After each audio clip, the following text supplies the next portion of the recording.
La seguridad hídrica es de vital importancia para sostener una economía como la nuestra. Por eso será importante conocer nuestra situación actual, la disponibilidad que tenemos como salvadoreños de este vital líquido. Bienvenidos una vez más a su programa Agenda País, un programa producido por el Senado Consultivo de la Universidad Tecnológica de El Salvador. Y en esta oportunidad abordaremos el tema de la seguridad hídrica y la calidad de agua que tenemos en El Salvador. Para abordar este importante tema, escuchemos por favor este editorial. Seguridad hídrica y la calidad del agua en El Salvador. El Salvador tiene las condiciones ambientales más degradadas de América continental. La degradación del ambiente es particularmente fácil de apreciar en el caso del área metropolitana de San Salvador. La mayoría de la población de El Salvador y prácticamente todo el crecimiento poblacional está concentrado en esta área y en ciudades como San Miguel, Santa Ana y Sonsonate. Uno de los elementos críticos en materia ambiental es el agua y, al respecto, el panorama salvadoreño no es bueno. El país tiene la tasa de disponibilidad de agua dulce per cápita más baja en toda Centroamérica.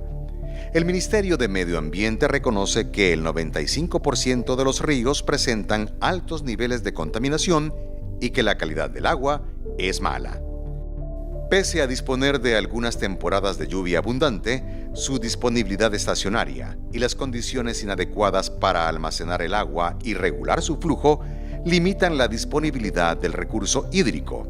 Hay efectos también del cambio en el uso de la tierra cuando, por ejemplo, nuevas urbanizaciones cubren las zonas de recarga acuífera y afectan las reservas y disponibilidad de agua. La falta de acceso y mala calidad del agua afectan la calidad de vida, la productividad, los ingresos y la salud de la población, especialmente de la más vulnerable. En el área rural, es frecuente que la población dedique un importante porcentaje de su tiempo productivo a acarrear agua a sus viviendas. ¿Y qué decir de las zonas agrícolas, donde es esencial para los sistemas de riego para los cultivos? El agua se vuelve cada día más escasa y se habla de un agotamiento de las aguas subterráneas por la deforestación, la reducción en su capacidad de infiltración y el efecto del cambio climático, entre otros. Pero hay quienes sostienen que agua sí hay suficiente y que el problema es eminentemente humano: la contaminación de las aguas superficiales y subterráneas, la ausencia de regulación y, principalmente, el mal uso que se hace de este recurso natural. La demanda hídrica aumenta constantemente debido al crecimiento poblacional y de su uso con fines productivos en la industria, el comercio y la agricultura, lo que deriva en una creciente presión por sus usos, llegando a causar conflictos sociales y políticos. De ahí que la seguridad hídrica sea necesaria para sostener una economía como la nuestra y que debamos preguntarnos: ¿cuál es en realidad la situación del agua en El Salvador? ¿Hay o no hay agua? ¿Cómo se puede garantizar la disponibilidad de agua suficiente y de calidad? ¿Qué papel corresponde al Estado? ¿Cuál es la responsabilidad ciudadana? ¿Qué importancia tiene la legislación? Ese es el tema que se aborda en esta emisión de Agenda País. Damos la bienvenida a nuestro set en esta oportunidad a dos distinguidas personalidades y expertos en la materia que vamos a tratar esta noche. Presentamos al ingeniero Mario Sorto. Él es ingeniero civil, graduado de la Universidad de El Salvador, tiene estudios de maestría en ingeniería en la especialidad de investigación de operaciones, tiene maestría en administración financieros, diplomados diferentes en gestión ambiental, es presidente del Comité Actual de Auditoría Gremial y miembro del Comité de Cuencas de Asia, vicepresidente también del Comité de Cuencas de la Unión Panamericana de Ingenieros UPADI, presidente de Ecoingeniería y Desarrollo del país, es expresidente de Asia, es presidente de la Federación de Ingenieros de Centroamérica y Panamá, prestador de servicios ambientales y también es facilitador de INSAFOR. Bienvenido, ingeniero, a este programa Agenda País. Muchas gracias por su invitación, ingeniero, a su prestigioso programa. y también un saludo a los televidentes de Canal 33. Muchas gracias. También nos acompaña el ingeniero Roberto Arturo Argüello. Él es ingeniero civil de la Universidad del Salvador, tiene una maestría en Ingeniería Ambiental de la Universidad Nacional Autónoma de México, expresidente del capítulo salvadoreño de Asociación Interamericana de Ingeniería Sanitaria y Ambiental. Es expresidente de la Asociación Salvadoreña de Ingenieros y Arquitectos también, Premio Asia al Ingeniero del Año del 2010 y tiene el ejercicio profesional de Ingeniería Civil, Ambiental y Sanitaria y en múltiples proyectos públicos y privados. Bienvenido. Muchas gracias, ingeniero, por la oportunidad que tenemos de estar acá en este programa de Canal 33 y un saludo también a toda la audiencia. Y a ustedes también, gracias por sintonizarnos. Abordaremos el tema del recurso hídrico en el país, la calidad de agua que tenemos desde diferentes aristas y con la experiencia de nuestros invitados trataremos de ilustrar a los televidentes cuál es la condición actual en la que se encuentra el país con este vital recurso que es el agua. Según información del Ministerio de Medio Ambiente y Recursos Naturales, en la última década la disponibilidad de agua diaria por persona ha disminuido de 11.000 a 8.000 metros cúbicos. La actual viceministra en el 2017 manifestó en un artículo que del 2015 la Administración Nacional de Acueductos y Alcantarillados, ANDA, abastece el 70% del área metropolitana de San Salvador con aguas subterráneas, por ejemplo, mientras que solo el 30% proviene de aguas de superficie. Y esto nos da la entrada para que podamos analizar algunos términos, como por ejemplo, oímos en la actualidad el término de estrés hídrico. ¿A qué se refiere eso? ¿Cómo lo podemos conceptualizar, ingeniero? Gracias.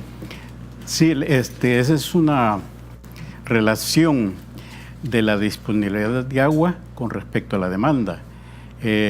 Entonces, si nosotros estamos explotando, digamos, esa relación de 0 a 0,10, no hay estrés. Pero si tenemos de 0,10 a 0,20, el índice de explotación, ya tenemos un estrés bajo. Luego de 2 a 4, un estrés medio, y de 0,4 a 0,8, ya un estrés alto. Entonces, depende de cómo esté el índice de explotación. Así es, ya en el país, a las estimaciones al 2017, existe estrés hídricos en algunas cuencas, como por ejemplo en la cuenca del Sonsonate Banderas, con un estrés hídrico alto, y un estrés hídrico medio en la cuenca de Carasucia, ¿verdad? Así es que ya está presente. Entonces tenemos que esa relación entre la demanda que existe y la disponibilidad del recurso en cualquiera de sus características o de sus condiciones, esa relación es lo que nos establece el estrés hídrico. Y tiene que ver también con la potencial producción que puede haber en las cuencas hídricas del país. Ingeniero, ¿qué es una cuenca hídrica en este espacio? O sea, la cuenca es el territorio que drena un río específicamente, que recoge, que tiene un balance en cuanto a la cantidad de agua que se precipita, la que se va al mantos acuíferos y la que escurre por los ríos. Tal vez quisiera aprovechar para hacer un énfasis en esto del estrés y de la disponibilidad. Esos valores que usted mencionó de los 11.000 a 8.000, a 7.000, 8.000 metros cúbicos, esa es una relación también entre, en un territorio, en una cuenca determinada o en un grupo de cuencas, hay una cantidad finita de agua. O sea que ni aumenta ni disminuye. El agua no, las moléculas de oxígeno e hidrógeno no se están uniendo y saliendo nueva agua, sino que el volumen es finito, es determinado. Entonces, la relación que se hace es entre esa disponibilidad de agua en la cuenca o en el territorio entre la población. Entonces, si aquel valor es finito, es constante, pero la población es creciente o podría también disminuir. Entonces, esa división entre el volumen disponible es la que nos hace que hace X años eran 11,000. Hoy ya son, porque es el mismo volumen de agua, pero hoy lo dividimos entre una mayor población. Por eso llegamos hoy a los 7, 8,000. Interesante. Y creo que para conocer un poquito cómo es el comportamiento o cómo es la situación del agua a nivel del mundo, me gustaría que los televidentes vieran la distribución del agua en el mundo. Porque es el tema, lo que usted nos está compartiendo es que el agua pues es finita, es decir, no se está reproduciendo. Es el agua que contienen en este momento los mantos acuíferos del mundo en sus diferentes estados. Pero si vemos la tabla número 1, podemos ver cómo es la distribución del agua en el mundo, para que el televidente tenga idea de qué es lo que estamos hablando realmente. Por ejemplo, el 70% de la superficie está cubierta de agua. Es decir, que solo tenemos el 30% de tierra, el 70% es agua. Sin embargo, el 97.5% es agua salada y solo el 2.5% es agua dulce. De ese 2.5% de agua dulce que hay en el mundo, el 70% son glaciares, nieve o hielo. Es decir, que tenemos esa cantidad de agua dulce, pero el 70% está congelada. El 30%, casi el 30%, son aguas subterráneas de difícil acceso, que es muy difícil acceder a ese tipo de agua. Y menos del 1% es agua disponible para consumo humano y los ecosistemas. Es muy interesante porque estamos hablando, de acuerdo a esa definición que acabamos de ver, que en el mundo tenemos la disponibilidad del 1%, según estos datos estadísticos. Y su extracción, por ejemplo, el 69% es para el sector agropecuario, el 19% es para el sector industrial y el 12% para el sector municipal. Es decir, el 1% es de consumo, de acuerdo a la disponibilidad de agua que hay en el mundo. Con esas características, y eso es lo que estamos enfrentando a nivel mundial, cómo estamos realmente en El Salvador. Si hablamos de oferta y demanda, ¿cómo se encuentra realmente el país en materia de disponibilidad de este vital líquido, ingeniero Sorto? Sí, en el país tenemos definido 10 regiones hidrográficas que la primera vez que se definieron fue allá por el 75 con el proyecto hidrometeorológico centroamericano. Y se han venido y se han hecho evaluaciones, por ejemplo, en 1979-82 se hizo una evaluación de la disponibilidad y en ese momento se calculó 18 millones de metros cúbicos. En el 2005 el Ministerio de Medio Ambiente hizo otra evaluación y se llegó a una disponibilidad casi parecida a 17.8 millones de metros cúbicos.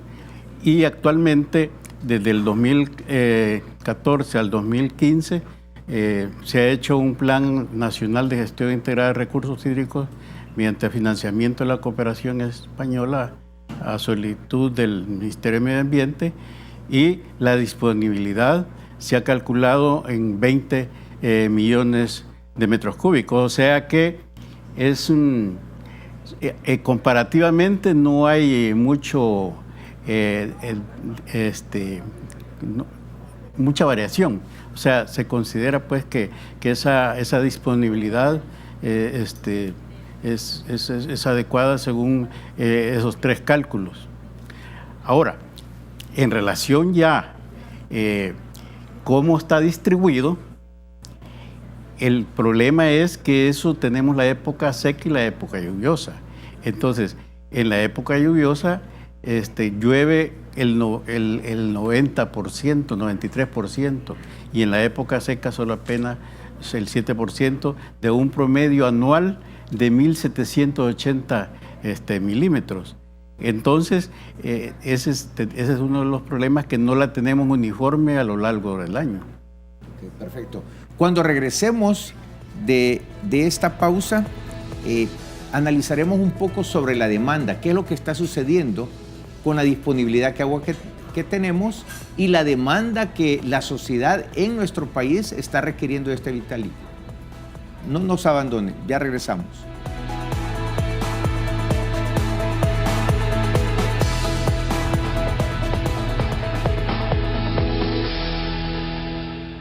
¿Quién dijo que aquí no se puede? Que las oportunidades son para pocos. ¿Que me debo quedar como estoy? Definitivamente puedo ser mejor. Cambiando la indiferencia por el compromiso. Proponiendo soluciones en vez de criticar. Transformando el conformismo en superación. Inscríbete hoy. Hagamos la diferencia. Seamos mejores. Universidad Tecnológica de El Salvador.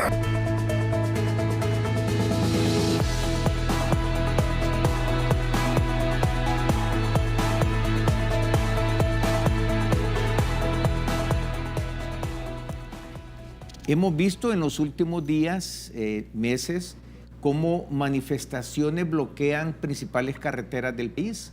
Y eso quiere decir que la demanda de agua versus la oferta, como que no hay una satisfacción en ese sentido. Ingeniero Argüello, ¿cómo ve la demanda en términos generales? ¿Qué está pasando en el país?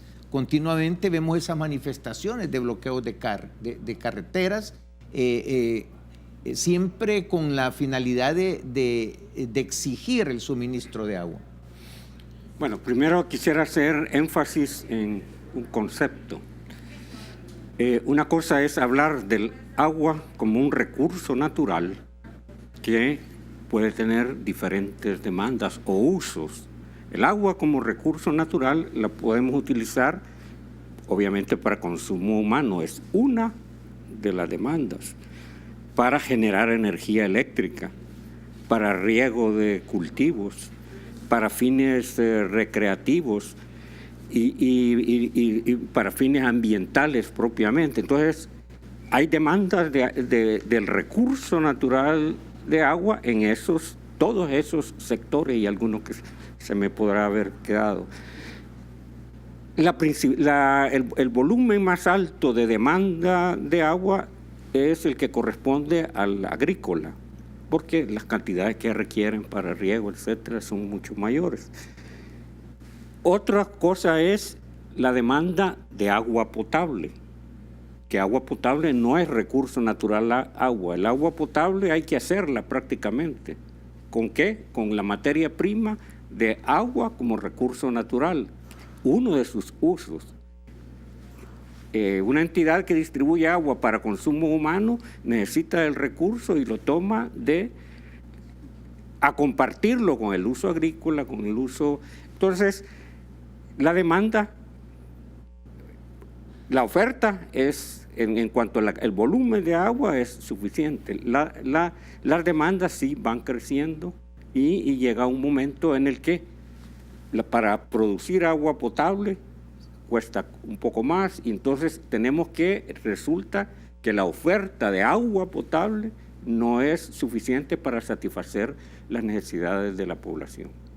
Pero esto, ingeniero Sorto, tiene que ver, ¿hay o no hay agua en el país? ¿Verdad?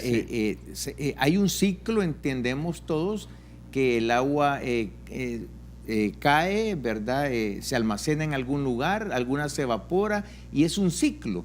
Entonces, ¿tenemos o no tenemos agua en el país? Sí, tenemos, pero lo que sucede es que la tenemos, como decía antes, distribuida no uniformemente en forma temporal. Y luego tenemos la época seca, donde los caudales son bajos. Por otro lado, tenemos problemas de sequía, tenemos problemas de inundaciones, esa misma, y la estructura de demanda, que es, tal como decía el ingeniero Argüello, de la agrícola es el 52%, y de la demanda para la población, para agua potable, es el 27%. De la energía hay consultiva y no consultiva. La consultiva es, por ejemplo, para la que se usa para energía térmica, que es del 13%. El uso industrial es apenas el 4%. Ahora, ¿por qué se dice que no hay agua? Porque, digamos, los sistemas de abastecimiento, ¿verdad? Hay sistemas ya obsoletos, o sea que es necesario ampliar la infraestructura. Luego hay roturas de tuberías. Entonces la eficiencia es casi en forma general es del 45 al 50%. Entonces el agua que es cara para aprovecharla, para traerla, la pierde. Entonces está perdiendo el 50%. Entonces la eficiencia es baja. Pero la cosa es más problemática en los sistemas de riego, porque la eficiencia, digamos, varía de un 30 hasta un 46% o casi 50%. El 30% es porque el sistema de riego es a través de gravedad. Y entonces, y luego a veces se usan, ni siquiera hay canales de concreto, sino que son de tierra. Y luego hay canales que están rotos. Entonces el sistema más ineficiente es el sistema por gravedad, y luego tenemos sistemas por riego, por goteo y por aspersión que también son ineficientes. Debido a esa ineficiencia y en la época seca, que es poca, entonces baja la disponibilidad. Por otro lado, no siempre, a pesar de toda la infraestructura, por ejemplo, no hay, ¿cómo se llama? Las obras de toma, ¿vea? No están en la forma, digamos, de almacenamientos. Ahora, digamos que todo eso, digamos, es la infraestructura que se requiere para captar o para distribuir todo el agua que se necesita en un momento determinado. Pero no es simplemente decir, mire, tenemos mantos acuíferos y tenemos agua, porque esa agua realmente hay que tratarla, y al tratarla va para diferentes fines. Entonces, pero el fin quizás más común que la gente espera ver es el consumo humano. Y entonces el tema está en que no hay agua. ¿Qué es lo que tenemos que hacer entonces para que las instituciones, la población misma, entendamos que el cuidado del agua es tan importante en su mantenimiento, digamos, en la calidad de agua? Y vamos a hablar un poquito sobre la calidad de agua, pero ¿qué es lo que tenemos que hacer para no estigmatizar eso? Que la gente piensa que realmente no hay agua en el país, pero sí tenemos agua. Lo que requiere, ¿qué es lo que sucede en ese? Aunque vamos a hablar más adelante de la calidad, ese es el otro factor por el que no hay agua, porque el agua está contaminada. Entonces, sin embargo, por ejemplo, ¿por qué no tenemos agua? Porque la cuenca es un sistema de captación, o sea, es una cosecha de agua, nosotros cosechamos agua. Entonces, pero interrumpimos con la infiltración. Entonces, luego la evapotranspiración sube, aunque el promedio es como de un 60%, pero no la almacenamos, toda se va. Y luego la deforestación. Entonces toda esa agua no se aprovecha. Entonces, aunque la cuenca es una receptora, no cosechamos adecuadamente el agua, no hacemos reservorios. Y luego después, ¿cómo ya está cosechada y hacemos mal uso del producto? Esa cosecha la utilizamos mal, la perdemos, la desperdiciamos. Entonces, aparte de la ineficiencia, un gran desperdicio que se hace en todo sentido. Entonces, por eso es que los factores principales por los cuales no hay agua es por la infraestructura, por la distribución en el tiempo y por la calidad. Entonces, hay mucho que hacer. Pero, digamos, ingeniero Argüello, mejorando esas condiciones, ¿qué es lo que tenemos que mejorar para que esa cosecha de agua, como nos manifiesta el ingeniero Sorto, sea realmente efectiva, llegue a los fines por los cuales se cosecha, como ha realmente establecido esa terminología? ¿Qué es lo que tenemos que hacer realmente? Sí, efectivamente, como lo comentábamos antes, para cada uno de los usos del recurso natural agua que mencionábamos, el agrícola, el generar energía, cada uno requiere cierta calidad de agua. Algunas más, menos, pero siempre agua de cierta calidad. Sentimos que hace falta porque el agua que usamos en cualquiera de esos usos la devolvemos a la naturaleza, no como la recibimos. Por ejemplo, el agua que nos llega a la casa, nos lavamos, la ensuciamos, ya la que devolvemos ya no es calidad de agua, ni siquiera para fines agrícolas.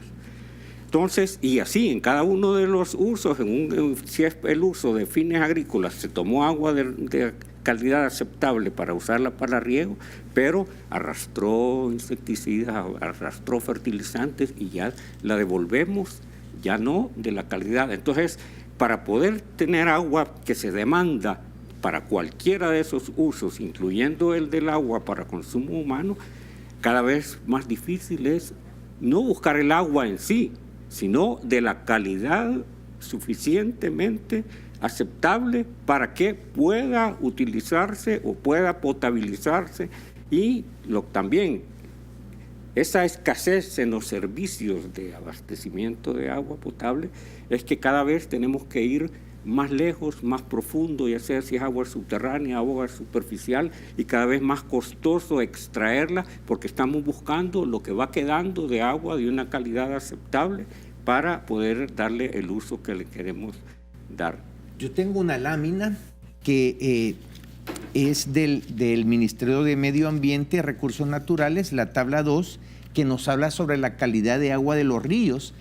Es un estudio que han hecho del 2006 al 2007 y vemos los porcentajes de sitios que tienen buena calidad de agua según el estudio. Y ellos la determinan de pésima hasta excelente, pasando por mala, regular, buena y excelente. Por ejemplo, calidad de agua excelente. En los estudios desde el 2006 al 2017 hay 0. O sea, no hay ningún sitio, no hay ningún río que tenga agua de calidad excelente. Buena, podemos ver que hay 32 lugares en el 2017, es decir, 32 ríos o 32 sitios donde han tomado muestra de río han encontrado calidad buena, que ese es un dato que según el Ministerio de Recursos de Medio Ambiente es un buen dato porque subimos del 2013 al 2017 de 5 a 32. Pero podemos ver que a regular tenemos 59 para el 2017, mala 9 y pésima hemos reducido a 0. Es decir, que de acuerdo a los conceptos que ustedes nos han dado, el agua es la misma siempre. Lo que nosotros hacemos es cultivarlas, obtener el agua, la procesamos de diferente forma y la devolvemos con otra calidad, ¿verdad? La obtenemos buena y la reciclamos ya mala. Entonces, el punto es, ¿dónde está el mayor riesgo entonces? Porque cuando hablamos de calidad de agua, de abastecimiento de agua, me imagino que hay zonas, ya mencionó el ingeniero algunas características, donde tenemos el mayor riesgo para el consumo de agua. Ingeniero. Estamos hablando de consumo de agua para humano. En cualquiera de los sectores. Bueno, el primer riesgo es ese. Si no rompemos ese ciclo, que lo acabamos de repetir, de usar agua y devolverla con menor calidad, cada vez hay que ir más lejos o más profundo a traer agua de calidad aceptable. Entonces, mientras no rompamos ese ciclo, el problema va a seguir agrandándose. Y efectivamente los datos que nos acaba de comentar a ustedes, donde se puede apreciar de que la calidad cada vez es más difícil, y lo de calidad no solo es para el consumo humano, sino, por ejemplo, generación de energía eléctrica. Se requiere un mínimo de calidad porque que no lleve el agua piedras o obstáculos que vayan a arruinar las turbinas y que deje de generarse la energía. Entonces, para cada uso, uso, se requiere un mínimo de calidad. Y mientras no rompamos ese ciclo de... Eso es muy importante. Es decir, ¿qué es lo que tenemos que hacer como salvadoreños, como empresas, como gobierno, para romper esos ciclos? Lo analizaremos cuando regresemos, porque quiero enlazarlo al tema de la ley de agua y las políticas que se están generando del uso de recursos hídricos. Regresamos en un momento.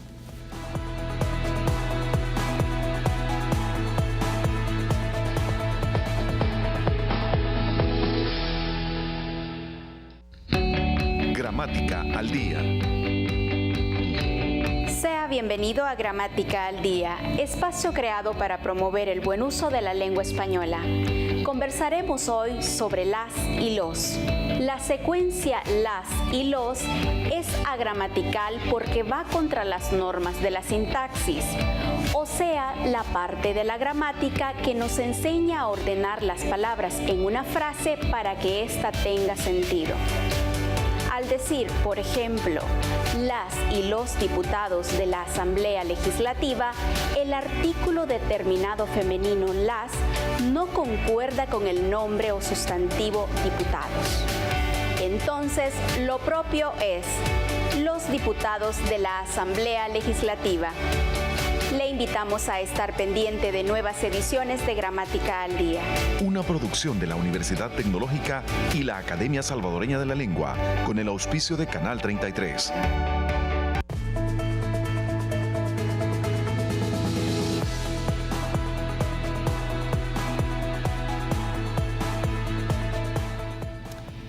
Bueno, creo que cuando hablamos de la extracción del recurso agua, tenemos que hablar de infraestructura, de personal, de políticas, de leyes, de todo. Y eso impacta generalmente a la economía, eso impacta a las tarifas de agua. ¿Cómo nos encontramos en ese momento, ingeniero Sorto? Sí, el agua es un maná que cae del cielo y llega a los acuíferos o a los ríos. Y la gente no ve el valor económico. Y la costumbre que ha habido es que el agua ha sido barata, no le da el valor, tanto para abastecimiento de agua potable como para el riego. En abastecimiento de agua potable hay algunas tarifas, pero esas tarifas no cubren para pagar los costos, ¿verdad? Incluso ni de tratamiento de agua. Por eso hay descargas de agua municipales de las poblaciones, van a los ríos sin tratamiento. Entonces, las tarifas son bajas. Se han hecho algunos intentos, pero ha habido unos problemas. Entonces, esto tienen que ir cambiando y no dar un golpe, sino que ir paulatinamente mejorando ir creando esa cultura de pago. Lo mismo en riego. En riego solo se pagan los permisos. Entonces, no cobran tarifas y son, entonces hay un subsidio. Por ejemplo, ANDA subsidia entre 80 a 100 millones al año. Entonces está en un círculo vicioso.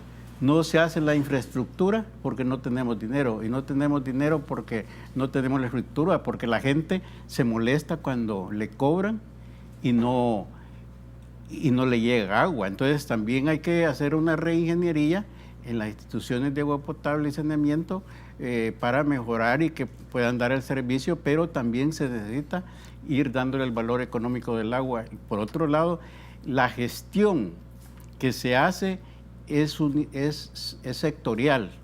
Cada quien es dueño de su propia parte. Por ejemplo, la ANDA del agua potable y el saneamiento. El Ministerio de Agricultura vela por el riego. Las industrias, ellas se preocupan por ellas mismas. La CEL por la energía, turismo por la parte turística. Entonces existen el Juego de Tronos, los 7 reinos. Y entonces son los 7 reinos del agua que quieren pelearse, y entonces no se ha podido todavía establecer el ente rector. ¿verdad? Porque cada quien ve sus propios intereses. Entonces, aunado a los problemas que ya hemos mencionado, ¿por qué no hay agua? Es por una gestión inadecuada. Hace muchos años, ingeniero, tuvimos la oportunidad en la universidad de tener recuerdo un congreso sobre el agua, y salió una frase que decía: El Salvador no se va a morir de ningún terremoto o crisis de otra naturaleza, se va a morir de sed. Entonces, de acuerdo a lo que acabamos de plantear, hay esperanza realmente. Si logramos estructurar una buena infraestructura, si logramos hacer una buena gestión, una buena recaudación, podemos resolver el problema del agua. No es un sí o no, es decir, ¿qué propuesta podemos hacer ahí al respecto?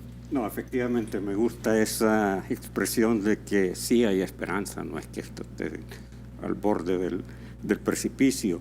Sí hay esperanza, pero media vez adquiramos esa conciencia que nos acaba de estar mencionando el ingeniero Sorto, conciencia de los recursos naturales que son finitos, y que nosotros como seres humanos también podemos impactar fuertemente en ellos, en su demanda, pero también la naturaleza y la misma también esa capacidad de resiliencia que hay en la sociedad de ir adaptándose y acomodándose a ciertas condiciones, es una esperanza que hay pero para ello necesitamos primero ordenarnos en la gestión. Al tener esa conciencia de lo que es un recurso como esto, o en el caso de los servicios de agua potable, yo pongo siempre un ejemplo, por ejemplo, el caso específico del agua potable que nos llega a nuestras casas. Una familia promedio consume unos 30 metros cúbicos mensuales de agua, o sea, 1 metro cúbico al día.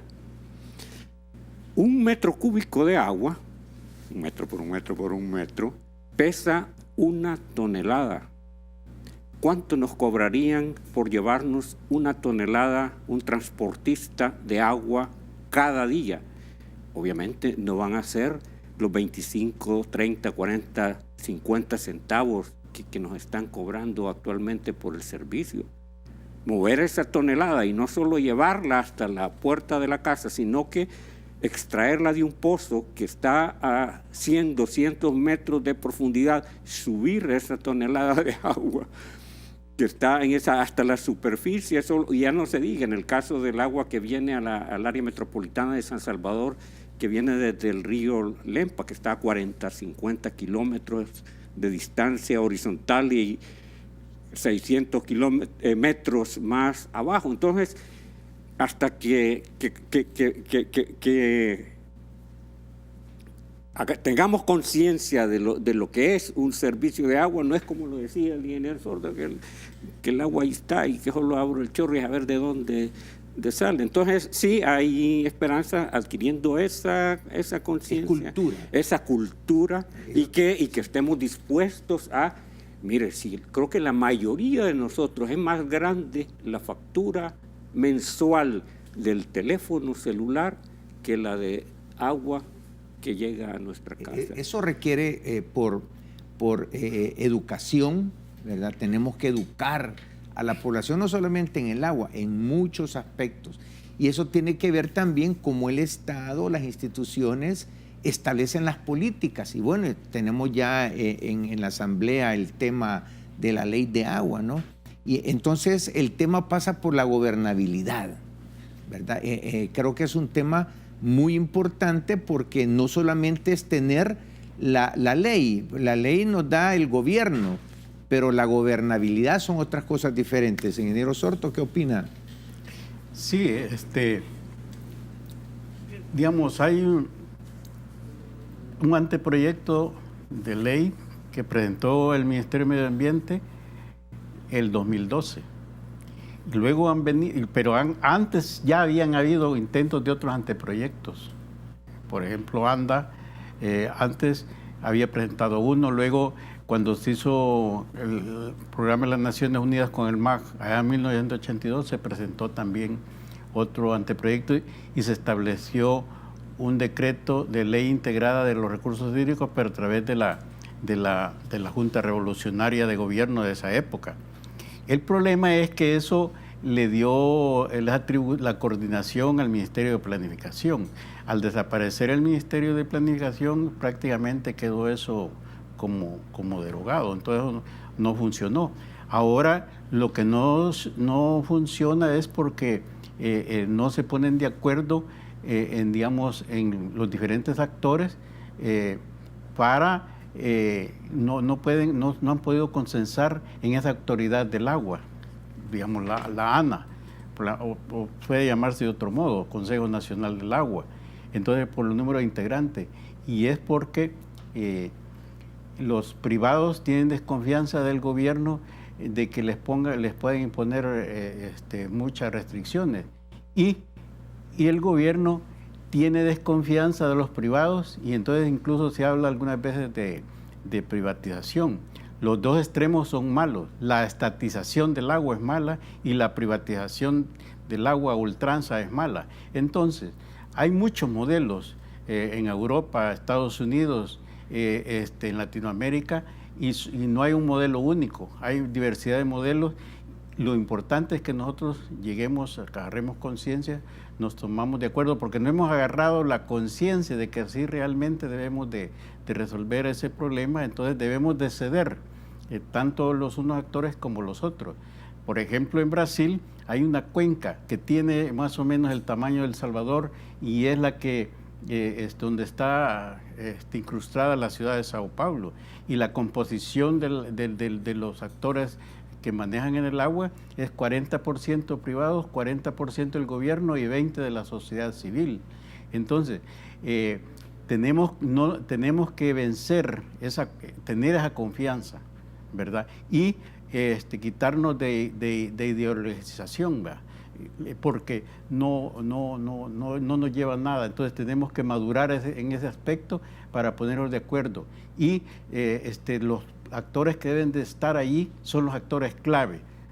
Y los actores claves son tanto el gobierno como el sector privado. Ya vimos que la parte agropecuaria, al tener el 52%, es importante, porque si usted no se pone de acuerdo, puede establecer una ley a la fuerza y nadie le va a hacer caso. Y entonces la forma de cómo obtener ingresos y esos cánones de agua son de las cosas que se tienen que discutir. Y actualmente la ASI está haciendo un foro hidrológico de agua donde también van a tratar esos puntos. Y luego la tecnología del agua, entonces la eficiencia. Entonces usted tiene que hacer las cosas diferentes. Si sigue haciendo lo mismo, nunca vamos a llegar al caos. Entonces, la gestión, usted tiene que hacer una gestión por cuencas, si no vamos a llegar al caos. Entonces, no debemos de llegar al caos. Y a eso creo que se tiene que llegar a un momento determinado, pero en medio de todo eso estamos en un momento álgido sobre la ley de agua. Ingeniero Argüelles, y en concreto, ¿cuál es el espíritu de la ley entonces? Es decir, ¿a qué nos lleva? ¿Por qué se ha atrasado tanto? ¿Por qué tiene tanta discusión? Es decir, ¿cuál es el espíritu realmente de la ley? Bien, comentamos hace un rato de una de las necesidades más importantes para esto es la gestión del recurso agua. He venido insistiendo en los diferentes usos que el agua como recurso natural se le puede dar. Una ley general de aguas lo que pretende es armonizar, regular el uso del recurso natural agua en cada uno de los sectores en los que se utiliza. Ya lo mencionó el ingeniero Sorto, que actualmente, como no hay ley general, sino que son leyes particulares de la entidad agrícola o generación de energía, y cada uno con su propia ley, pero la ley general es la que vendría a englobar la gestión completa del recurso natural del agua. Mientras no tengamos esa ley, va a ser difícil salir de aquel círculo que veníamos mencionando antes. Y quería hacer un énfasis en el otro aspecto en cuanto a esto de la gobernabilidad del agua. En el país, en El Salvador, no tenemos ni nunca hemos tenido una ley de prestación de servicios de agua potable y saneamiento, que es la ley que vendría a regular la prestación de los servicios de agua. Lo que hay es una ley de creación de ANDA de 1961 y hasta el nombre dice de creación de una institución, no es una ley de prestación de servicios que vendría a regular a nivel nacional a los diferentes proveedores, porque un proveedor de agua potable puede ser una municipalidad, puede ser una entidad privada, puede ser una cooperativa, puede ser diferentes, pero que en este momentito no hay una ley que regule la prestación de esos servicios. Eso vendría también a contribuir a mejorar las coberturas de los servicios de agua potable y saneamiento para la población. Una nueva ley de prestación de servicios de agua potable. No hay ni nunca ha habido en El Salvador. Interesante visión, sobre todo por la gobernabilidad que esto requiere. Esa relación que debe de haber entre los actores principales de los que van a tener el dominio sobre el recurso agua. Volvemos en un momento para escuchar las conclusiones de este interesante programa.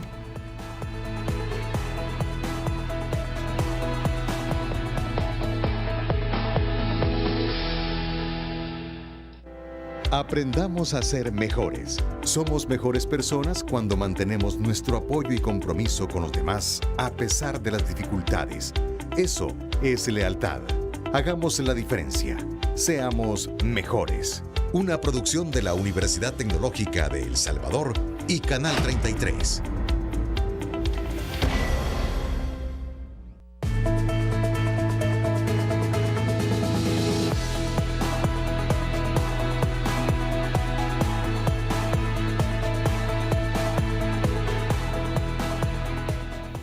Muchas gracias por continuar en Agenda País. Los Objetivos de Desarrollo Sostenible, en septiembre de 2015, los países miembros de las Naciones Unidas aprobaron la Agenda para el Desarrollo denominada Transformar Nuestro Mundo, la Agenda 2030 para el Desarrollo Sostenible. Esta sustituye a los Objetivos de Desarrollo del Milenio y, por supuesto, en estos nuevos objetivos de desarrollo sostenible se contempla el agua. Y como país tenemos que hacer frente a muchas circunstancias que hemos estado analizando con nuestros participantes en este programa. ¿Qué podemos hacer como país? ¿Hacia dónde tenemos que aterrizar? ¿Qué podríamos proponer como sociedad civil con la experiencia que ustedes tienen para que esta situación se vaya convirtiendo en una oportunidad para El Salvador? Sí, nuestro objetivo debe de ser la seguridad hídrica, que consiste en satisfacer las diferentes demandas, como es la población, para energía, para comer, para la industria, ¿verdad? Y disminuir los riesgos, por ejemplo, ambientales, los riesgos de inundaciones, de sequía. Entonces, y digamos, que vaya coherente con una coordinación y gestión integrada para que no obstaculice el desarrollo económico y social y pueda haber una sostenibilidad, porque tal como estamos, vamos hacia la insostenibilidad. Entonces tenemos que buscar la sostenibilidad y buscar esa seguridad hídrica, ¿verdad?, para no obstaculizar el desarrollo económico y social. Busquemos esa seguridad hídrica a través de todos esos componentes que manifiesta. Ingeniero Argüello. Sí, no, efectivamente hay diferentes aspectos en los que se puede y se debe hacer énfasis. Uno es a nivel ya de nosotros como usuarios, independiente del uso que sea que le demos, de hacer uso eficiente del recurso. Ya lo mencioné, un recurso natural, y uso eficiente significa no desperdiciarlo y tratar de que devolverlo no tan desastroso como lo podíamos estar haciendo. La otra componente es la gestión, la gobernabilidad, los marcos legales, institucional, fortaleza de las instituciones encargadas de regular los diferentes usos del agua y también darle valor económico que realmente hay en el agua, que todos tengamos esa conciencia que cuesta y eso mismo nos debería de empujar a ser eficientes, pero mientras sintamos que es una cosa que es barata, obviamente se viene abajo todo lo del uso eficiente. Entonces, el fortalecimiento institucional, y quería hacer un paréntesis porque no lo podría dejar, por ejemplo, en la normativa ya propiamente técnica que utilizamos los ingenieros, también el país necesita normas técnicas para el diseño y la formulación de sistemas de abastecimiento de agua potable, de sistemas de tratamiento de agua potable, de sistemas de alcantarillado, de usos no individual, o quiero decir, disposiciones, soluciones de saneamiento individuales como es la fosa séptica, la letrina, etcétera. Se necesita tanto mantener a los profesionales de la ingeniería al día en todas esas soluciones técnicas, como contar en el país que no contamos, aparte de las normas técnicas que da ANDA, que son para las urbanizaciones, no contamos con mucha herramienta técnica local, nacional, sino que tenemos que recurrir a normativas técnicas de otros lugares, los materiales que se utilizan, las válvulas, las bombas, etcétera. Entonces, esas también son ya un componente ya muy específico que también necesitamos fortalecer a nivel de todo el país, y que no es responsabilidad solo de las instituciones, sino que también de los gremios de profesionales, en este caso de ingeniería, que debemos de estar pendientes de ello. Una pregunta para los dos.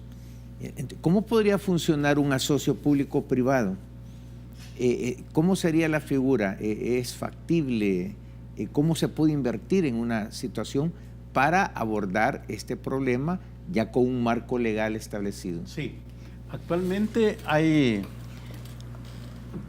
como está fuera el agua de los asocios públicos privados. Habría que modificar y crear la legislación, porque las inversiones que se requieren en infraestructura de agua potable y luego el tratamiento de las aguas es súper alto, puede pasar más de los 2.000 millones.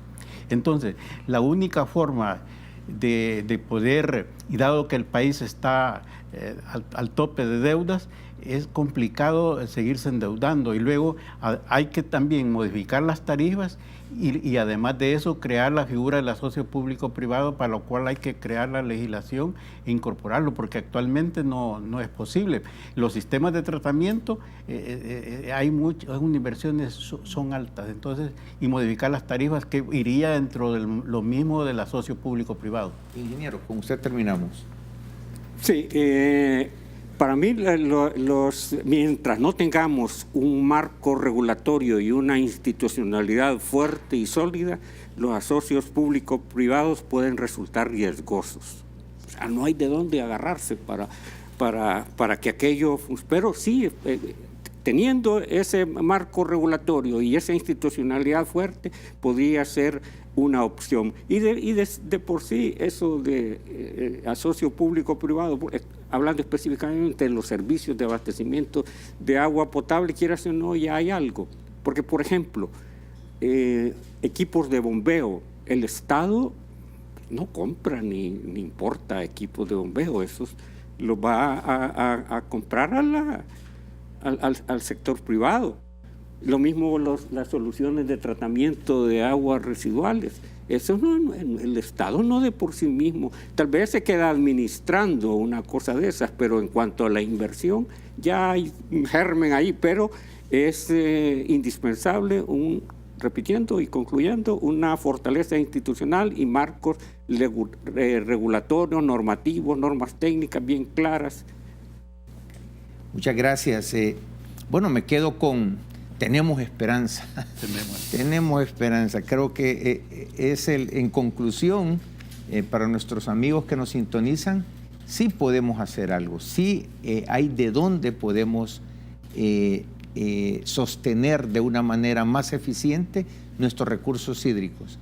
Muchas gracias por su sintonía. Gracias, ingeniero Osorto, ingeniero Argüello. Siempre es un gusto contar con la participación de excelentes profesionales como ustedes. Les invito a que puedan seguir Agenda País en todas las redes sociales. Muchas gracias por su sintonía y nos vemos en un próximo programa.